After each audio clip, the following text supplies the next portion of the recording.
అందరికీ నమస్కారం అండి. పుష్ప 1 ప్రీ రిలీజ్ అప్పుడు ఇదే స్టేజ్ మీద నుంచొని బన్నీతో అన్న, బన్నీ నార్త్ ఇండియాను వదలొద్దు, అక్కడ ఫ్యాన్స్ నీకోసం చచ్చిపోతున్నారు, ప్రమోట్ చేయ అక్కడ సినిమాని అని చెప్పి.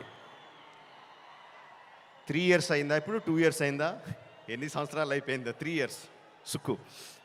సో 3 years తర్వాత పుష్ప 2కి బన్నీతో చెప్పాల్సింది ఏంటంటే, ఈ సినిమాకి ఎటువంటి ప్రమోషన్ అవసరం లేదని. నాట్ నీడెడ్, బికాజ్ మొత్తం ఇండియా మొత్తం ఆర్ ప్రపంచంలో ఇండియన్స్ ఎక్కడ ఉన్నారో అందరూ కూడా ఆల్రెడీ టికెట్లు కూడా కొనేసుకుని ఉంటారని అర్థమైపోతుంది. జనరల్గా ఏదైనా సినిమా ఫంక్షన్కి వచ్చినప్పుడు మనం ఏం మాట్లాడినా ఆ సినిమాకి ఏదో ఒకటి హెల్ప్ అవ్వాలి. హీరో గురించి మాట్లాడినా, డైరెక్టర్ గురించి మాట్లాడినా, అందులో మనకు నచ్చిన విషయాల గురించి మాట్లాడినా, మ్యూజిక్ గురించి మాట్లాడినా, ఆ సినిమాకి ఏదో రకంగా ఎంతో కొంత హెల్ప్ అవ్వాలి అని చెప్పి ఏదో ఒకటి మాట్లాడుతూ ఉంటాం.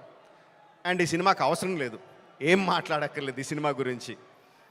సో అందుకని సరదాగా జరిగిన విషయాన్ని, ఒక చిన్న సరదా విషయాన్ని పంచుకుంటాను. ఇన్స్టెడ్ ఆఫ్ సినిమాని పొగడం కన్నా సరదాగా జరిగిన విషయం ఒకటి పంచుకుంటాను మీతో. ఒక 2-3 months బ్యాక్ అనుకుంటాను, ఆర్ఎఫ్సిలో పుష్ప షూటింగ్ జరుగుతూ ఉంటే నాకు కూడా చిన్న పని ఉండే అటు పక్క వెళ్తే షూటింగ్ స్పాట్కి వెళ్ళా. బన్నీ, సుక్కు ఇద్దరు ఉన్నారు అక్కడ. కొంతసేపు పిచ్చామాటి మాట్లాడిన తర్వాత సుక్కు, సార్ సినిమాలో ఒక సీన్ చూస్తారా అని అడిగాడు. ఎందుకు చూడండి సుక్కు, చూస్తానన్నా.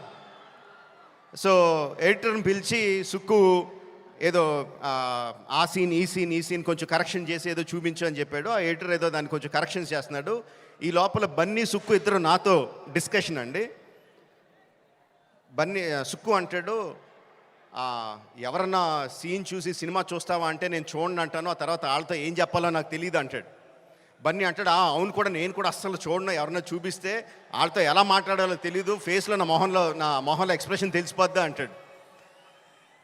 వీళ్ళిద్దరూ నా ఎదురుగుండా నాకు సీన్ చూపిస్తా, నా ఫీలింగ్స్ అన్నీ వాళ్ళిద్దరూ మాట్లాడుతుంటే దానికి నేను ఎలా రియాక్ట్ అవ్వాలో అర్థం కావట్లేదు. ఈ 10 minutes పాటు జరిగింది వీళ్ళిద్దరు డిస్కషన్. ఆ 10 minutes తర్వాత సుక్కు నాకు సీన్ చూపించాడండి. Introduction scene of Pushparaj. ఆ సీన్లో సుక్కు హార్ట్ అటాక్ తెచ్చుకోకు, నేను ఆ సీన్లో ఏం జరుగుతుందో చెప్పట్లా, ఆ సీన్ ఎంత బాగుందో చెప్తున్నాను అంతే. ఆ సీన్ చూసిన తర్వాత నేను అన్నది ఒకటే ఒక మాట, ఈ సీన్కి దేవి ఎంత మ్యూజిక్ ఇవ్వగలిగితే అంత, ఎంత స్కోప్ కావాలంటే అంత, ఏ రేంజ్కి తీసుకెళ్లాలంటే ఆ రేంజ్, అంత ఎక్సలెంట్ సీన్ చూపించాడు సుక్కు. అండ్ బన్నీ ఎరగొచ్చాడు. అది నేను జస్ట్ ఇంట్రడక్షన్ పోర్షన్ ఒకటే చూశాను. ఇంకా సినిమా మొత్తం దాని తర్వాత ఎలా ఉంటుందో ఆబ్వియస్గా అర్థమైపోయింది. అండ్ December 5th కూడా కాదు, December 4th ఈవినింగ్కే ప్రపంచానికి అంతటికి కూడా అర్థమైపోతుంది. అంటే నాకు నిజంగా ఆల్ ద బెస్ట్ అని కూడా చెప్పాలనిపించట్లేదు, ఇంక ఈ సినిమాకి ఏమని చెప్పాలి. Okay, all the best to all of us. అదిగో వర్షం కూడా పడుతుంది, blessings from the heaven. December 4th evening, Pushparaj rule, only in theatres. Thank you very much.